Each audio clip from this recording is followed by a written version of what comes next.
Operations like these require long hours of intensive drilling and careful judgment. When the troop goes around the corner, the riders on the outside of the turn have to adjust their speed to keep even with the riders on the inside. The man on the outside has to ride a lot farther and a lot faster in order to keep up with the parade.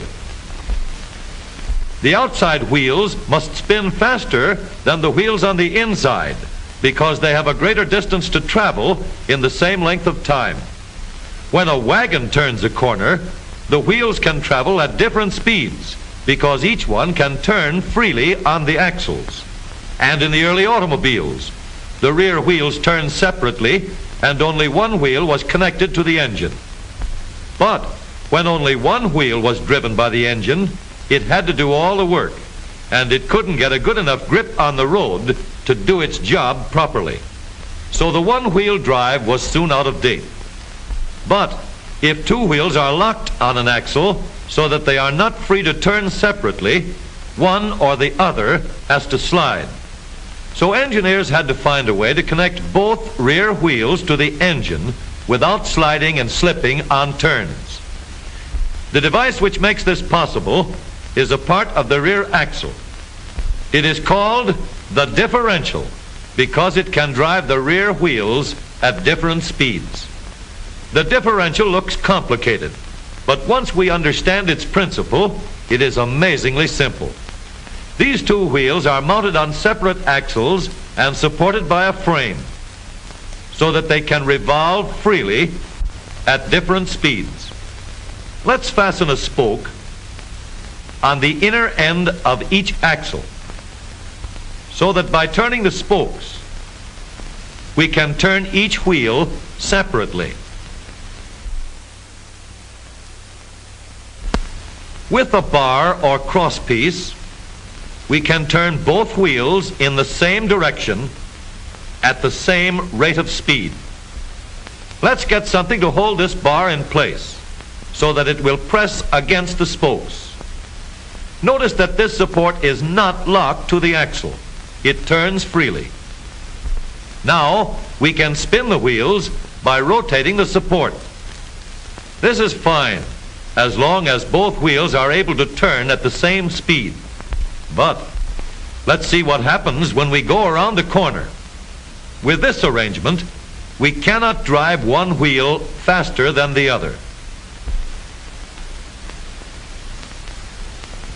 And if we stop one wheel, the other wheel won't budge. Let's put this bar on a pivot so that it can swing in either direction.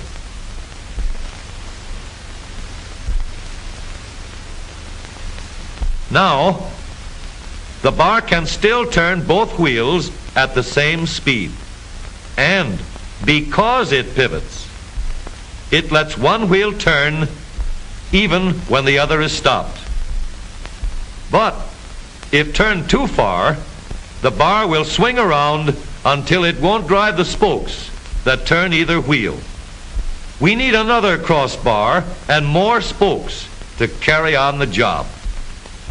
When we stop one wheel, the crossbars will continue to push the spokes of the free wheel around. As long as both wheels are free to turn, the bars do not swing on their pivot and the wheels move at the same speed. Now we have the working principles of a differential. To adapt the model for use in an automobile, we will have to make a few changes.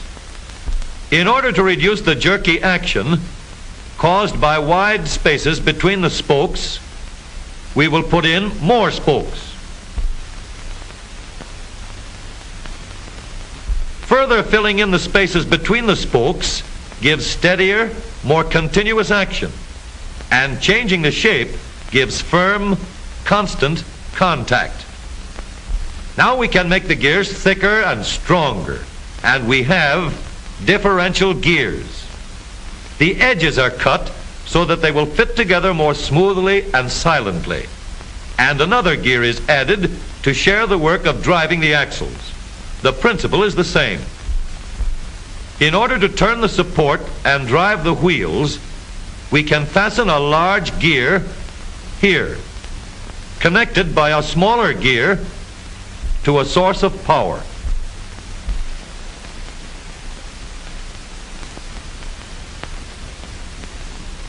Notice that the power is connected to the differential at the center line. We can make our model more compact by moving the gears closer together. When we put our differential in an automobile, we have to leave room for the drive shaft, which carries the power from the engine. We may build the floor of the car above the drive shaft. But if we do, we won't have much room inside unless we make the top of the car high too.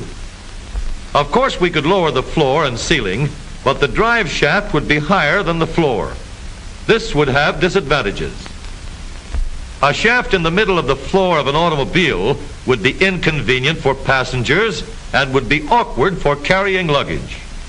Today, engineers have found a way to make the car roomier and closer to the road without a clumsy shaft above the floor. The drive shaft from the engine to the differential is lowered out of the way, and the drive shaft is connected to the rear axle at the bottom. The new low center drive makes the rear axle quieter, stronger, and more durable because it gives better, smoother contact between the gears. The automobile of today with the low center drive is stronger and more rugged. Every part of the rear axle has been built to withstand strains far greater than it will ever meet on the straightaway or around the corner.